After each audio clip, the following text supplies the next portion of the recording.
के शक्तिशाली राजा समुद्रगुप्त का प्रयाग प्रशस्ति अभिलेख भी इसी स्तंभ पर खुदा है। 16वीं शताब्दी के अंत में सम्राट अशोक का ये स्तंभ उस किले का हिस्सा बन गया जिस किले का निर्माण संगम के किनारे मुगल बादशाह अकबर ने करवाया था। बुद्धं शरणं गच्छामि, धम्मं शरणं गच्छामि, संघं शरणं गच्छामि।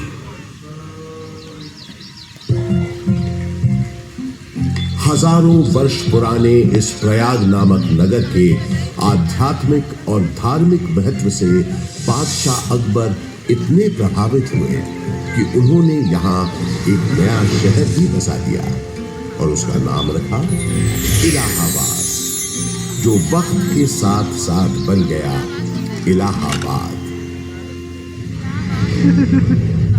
अपनी भौगोलिक स्थिति, सुंदर आबोहवा और राजनीतिक महत्व की वजह से इलाहाबाद ब्रिटिश हुक्मरानों को भी बेहद पसंद आया और कुछ ही समय में ये शहर ब्रितानी हुकूमत का एक महत्वपूर्ण केंद्र बन गया। इलाहाबाद हाईकोर्ट इसका एक जीवंत उदाहरण है। देश के 4 उच्च न्यायालयों में से तो एक ये है ही। इसके अलावा अनेक महत्वपूर्ण और ऐतिहासिक फैसले देने का श्रेय भी इस न्यायालय को जाता है। शिक्षा के प्रसार के लिए अंग्रेजों द्वारा बनाया गया इलाहाबाद विश्वविद्यालय इस शहर को उनका दूसरा महत्वपूर्ण योगदान था। इलाहाबाद विश्वविद्यालय की स्थापना 16 नवंबर 1887 को हुई। पूरब का ऑक्सफोर्ड कहे जाने वाले इस विश्वविद्यालय का शुरुआती नाम न्यूयॉर्क सेंट्रल कॉलेज था। यहाँ का विजयनगरम हॉल और 7 खंडी मीनारें इतनी सुंदर और आकर्षक है कि आते जाते लोगों की निगाहें बरबस अपनी ओर खींच लेती हैं। 20वीं सदी की शुरुआत से ही इलाहाबाद हिंदी साहित्य का एक बहुत बड़ा केंद्र बनकर उभरा। ऐसी ही कुछ प्रसिद्ध शख्सियतों के नाम एकाएक तब याद आते हैं जब इस शहर से जुड़े साहित्यकारों की बात होती है, जैसे हास्य व्यंग के मशहूर शायर अकबर इलाहाबादी साहब, फिराक गोरखपुरी जो उर्दू के जाने माने शायर तो थे ही, अंग्रेजी भाषा के भी प्रकांड पंडित थे, महादेवी वर्मा हिंदी की सशक्त कवियत्री जो आधुनिक मीरा के नाम से भी जानी गई, सुमित्रा नंदन पंत हिंदी साहित्य के छायावादी युग के महत्वपूर्ण स्तंभ, मधुशाला के लेखक और हिंदी साहित्य के पुरोधा कवियों में से एक हरिवंश राय बच्चन और अपने नाम ही के अनुरूप हिंदी भाषा के निराले कवि सूर्यकांत त्रिपाठी निराला, जिनकी ये कविता तो अद्भुत है। देखा मैंने उसे इलाहाबाद के पथ पर, वो तोड़ती पत्थर, चढ़ रही थी धूप गर्मियों के दिन, दिवा का तमतमाता रूप, उठी झुलसाती हुई लू, रुई ज्यों जलती हुई भू, गर्द चिंगी छा गई, प्राय हुई दोपहर। वो तोड़ती पत्थर, देखा मैंने उसे इलाहाबाद के पथ पर, देखा मैंने उसे इलाहाबाद के पथ पर।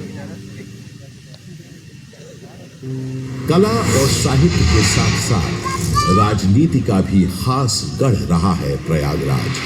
स्वतंत्रता संग्राम के अनेक शूरवीरों और गणमान्य व्यक्तियों का नाता इस शहर से रहा है, जैसे पंडित मोतीलाल नेहरू, राजश्री पुरुषोत्तम दास टंडन, महामना मदन मोहन मालवीय आदि।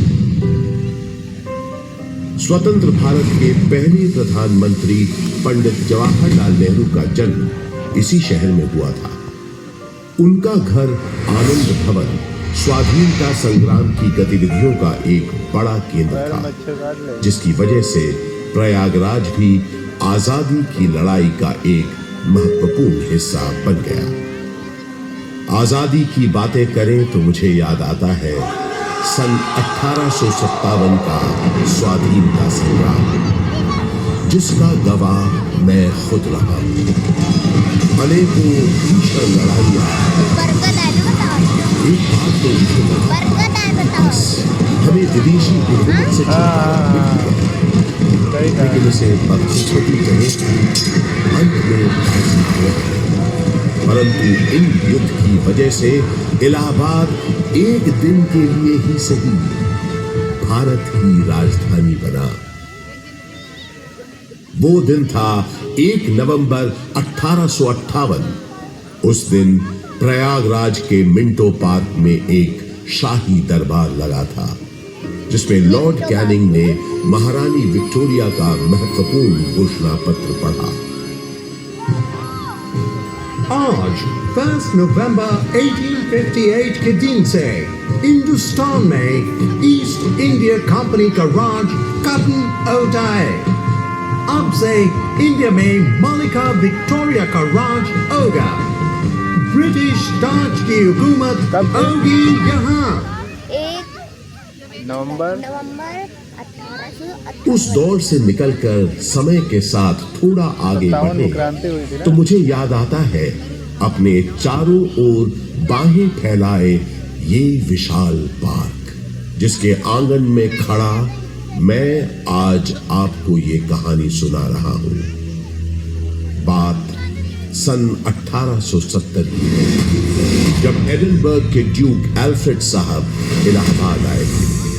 उन्होंने यहां आकर 133 एकड़ के इस बड़े से भूखंड पर एक विशाल पार्क का शिलान्यास किया था। उन्हीं के नाम पर तो इस पार्क का नाम पड़ा है, एल्फ्रेड पार्क। ब्रितानवी हुक्मरानों ने इस पार्क के भीतर कई एक महत्वपूर्ण इमारतों का भी निर्माण करवाया, जैसे आपके पीछे ये मशहूर गवर्नमेंट पब्लिक लाइब्रेरी।